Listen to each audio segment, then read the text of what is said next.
Hello everyone, it's me, Alan, here with another unboxing.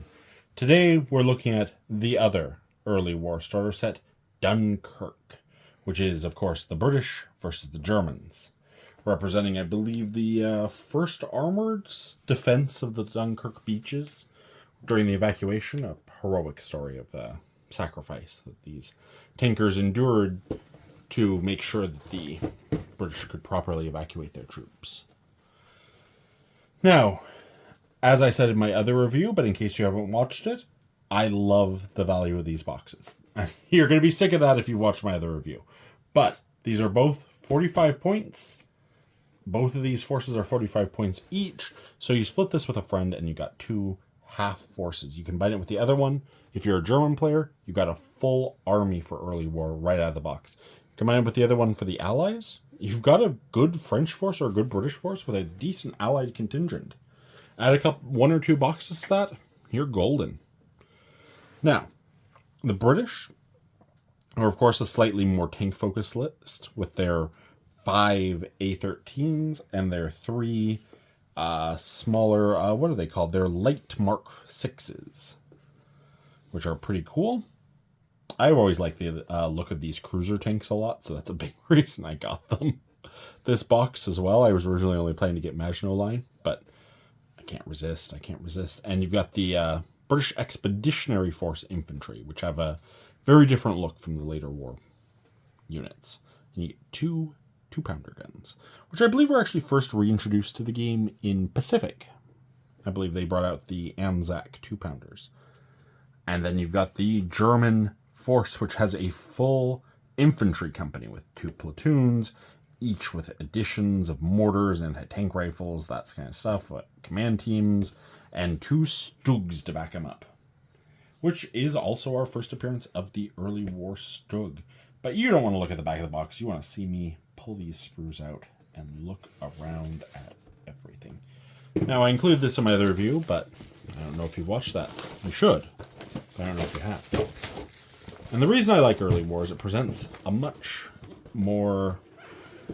less tank-focused engagement than the later time periods do. And I think this box actually shows that better with the full British platoon and the full German company in terms of infantry. Now, you do also get the same weird thing that you do in the other box, where you get some stuff floating around and some things in a nicely organized baggie. You get a big old bag of bases. And here you get your A-13 cruisers. That looks like you do get, yeah. Oh, it looks like you can build both turrets, but can you build both base rings? That's the question. I don't believe so. So it looks like you do have to choose between if you want to build the A-13 or the up-armored A-13, which is a shame, because usually Battlefront's pretty good about including 2 little turret bases, so you could build both of them. But, alas, maybe next time. But you do get 2 guns. I don't know, maybe you could magnetize it? Seems like it's a pain, but I mean, you get 5 of those, as per usual. That is a full tank platoon, 1 full box. You get 2 of the Panzer III, but also Stugs. So it's designed in the box to be built as the Stug, but if you want, you can build it as a Panzer III, which I think is pretty cool. I like the little bit of redundancy there. But it is our first example of getting that Stug on a plastic sprue. And what do we got here? We got dice, which seem to be the same as the other starter kit, with the green and gray. You've got British tank commanders, which are the same sprue as later in the war, because their uniform didn't change much, and the resin German commanders, which I will pull out of the box just for a moment to show you.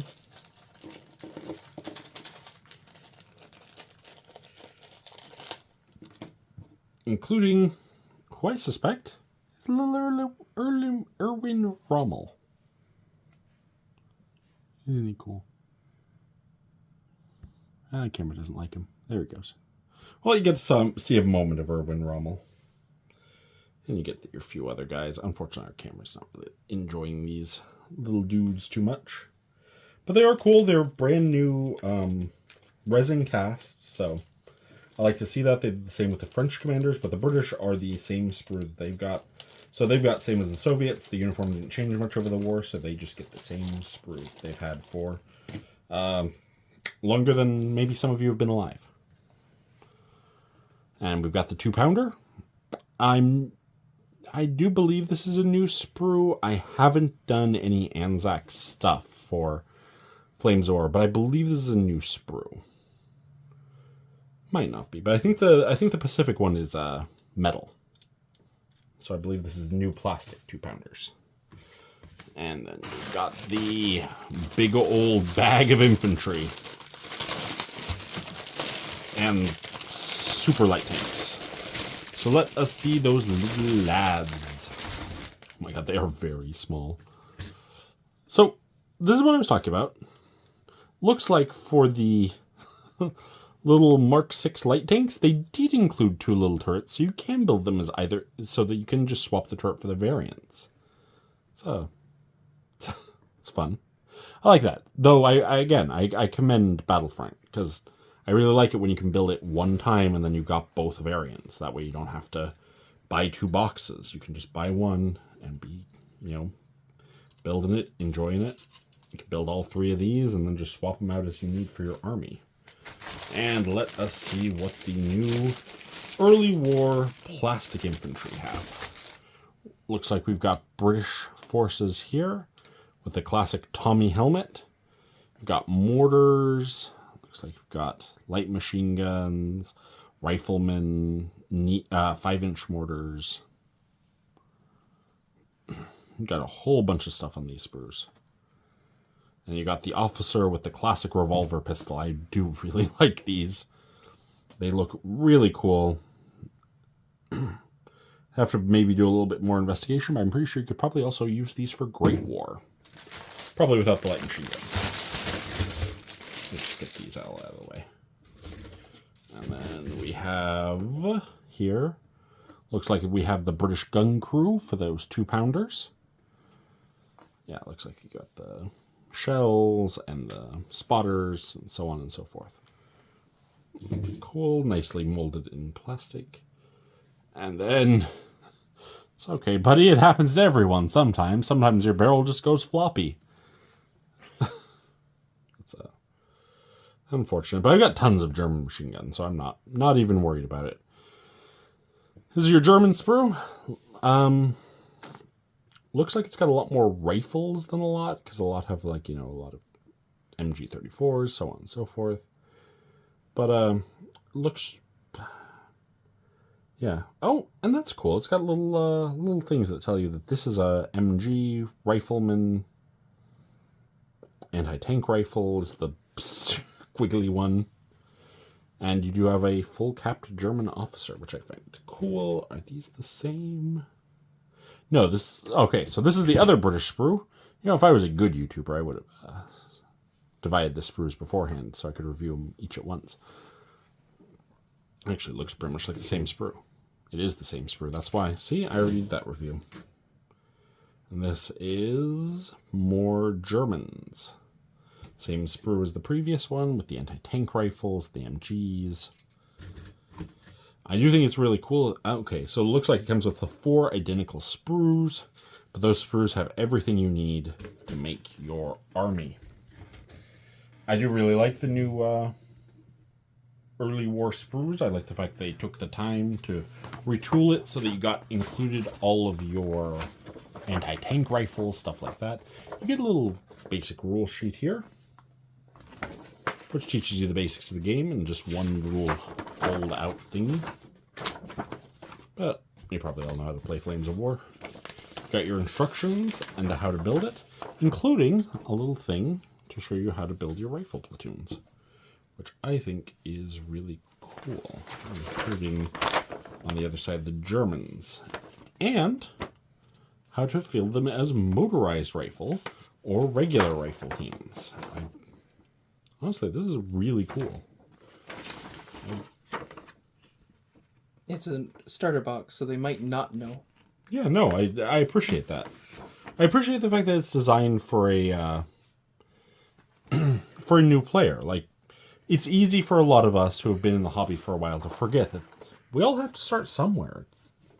These starter kits are really well designed for onboarding a new player. And I mean, and for us who have been in the hobby a while, they're a great place to start for a new army. As I said, you buy both of these boxes and you've got a full German army. And in this baggie you have, again, the baggie. I love that they started including these because I've got more than a few of these that I've given away that have little scuffs at the edges from where the sprues hit them, but now you got the baggie. The baggie gets a little wrecked. These stay the same. And in the starter set, you get your nice little group of cards.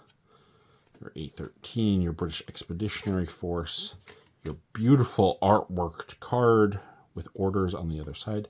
I really like that they have these artworked cards. Or their A13s, your tanks, and German forces with your motorized rifles and your Stugs.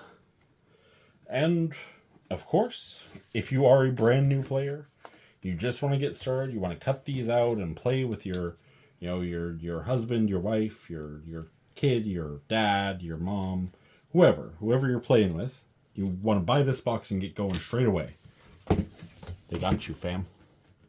They've got these little tokens they can just cut out and play with right away. Again, it's one of those things that it's just great for a new player. A lot of us, myself included, have more acrylic tokens than we know what to do with. In fact, I've got my own laser cutter. I can print my own wooden tokens whenever I want.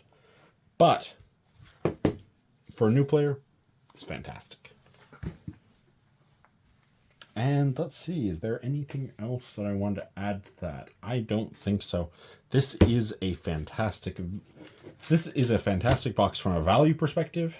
It's a fantastic box from a gameplay perspective. It's a fantastic box from any perspective. You want to start an army, start with this box in early war. I mean, if you're going to start a British army, these 5 tanks, and this German platoon, that costs as much as more than this entire box. Just if you're buying them individually. Yeah, fantastic value. Good start. If you buy both of them, you got a full if you buy this and Maginot Line, you've got a full German army.